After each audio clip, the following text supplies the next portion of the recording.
semua, Assalamualaikum warahmatullahi wabarakatuh. Perkenalkan, nama saya Rosita Nilasari dengan NPM 212201098. Pada kesempatan kali ini, saya akan melakukan praktikum tentang pengaturan posisi. Disimak videonya ya. Yang pertama, posisi supinasi adalah posisi di mana klien berbaring telentang dengan kepala dan bahu sedikit elevasi dengan menggunakan bantal. Cara pengaturan posisi ini adalah yang pertama, posisi pasien berbaring. Yang kedua, pastikan bantal menyangga daerah bahu dan daerah kepala sehingga dada bisa ekspansi maksimal. Yang ketiga, pastikan tangan berada di samping kiri dan kanan. Yang keempat, dan juga pastikan posisi kaki dalam keadaan lurus. Biasanya posisi ini digunakan saat tindakan operasi.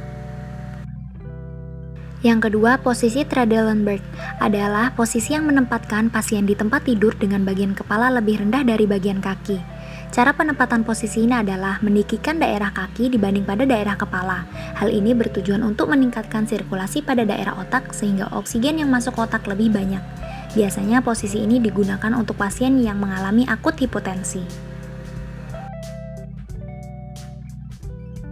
Yang ketiga, posisi semi-fowler adalah memposisikan pasien dengan posisi setengah duduk dengan menopang bagian kepala dan bahu menggunakan bantal.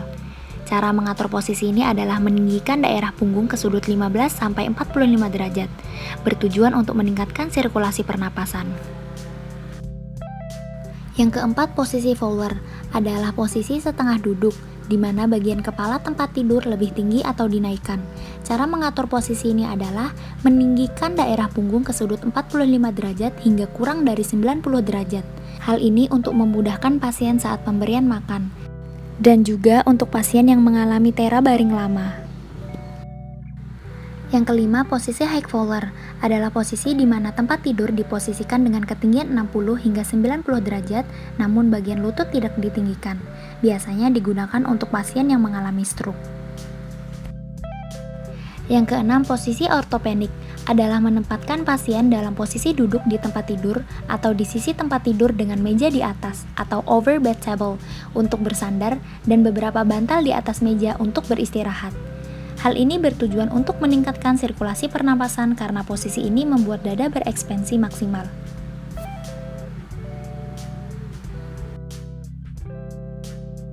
Yang ketujuh, posisi lateral adalah posisi klien berbaring pada salah satu sisi bagian tubuh dengan kepala menoleh ke samping.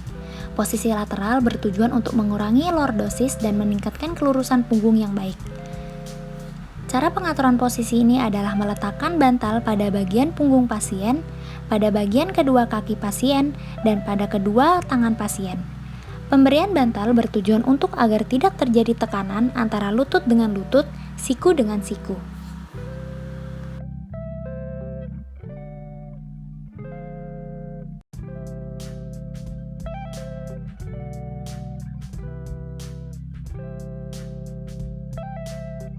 Yang kedelapan, posisi Sims atau posisi semi-prone adalah ketika pasien mengambil posisi setengah jalan antara posisi lateral dan posisi tengkurap.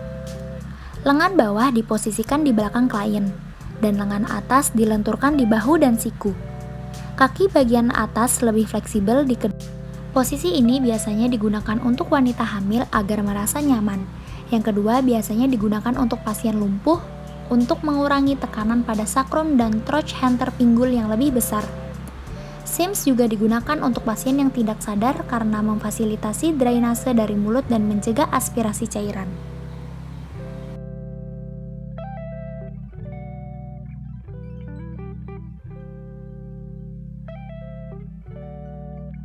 Yang kesembilan adalah posisi dorsal recumbent.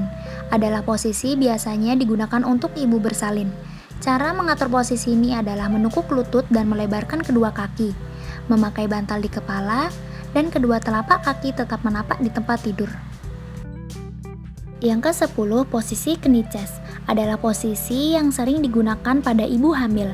Posisi seperti ini diyakini mampu membenarkan posisi bayi karena ketika melakukan posisi ini akan tercipta ruang dalam kandungan sehingga si bayi mampu bergerak ke posisi semula.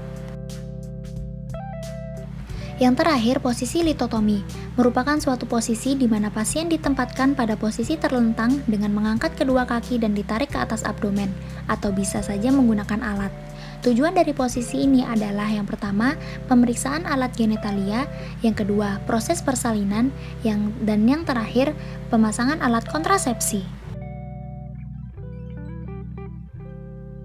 Demikian video yang dapat saya sampaikan, kurang lebihnya mohon dimaafkan. Assalamualaikum warahmatullahi wabarakatuh.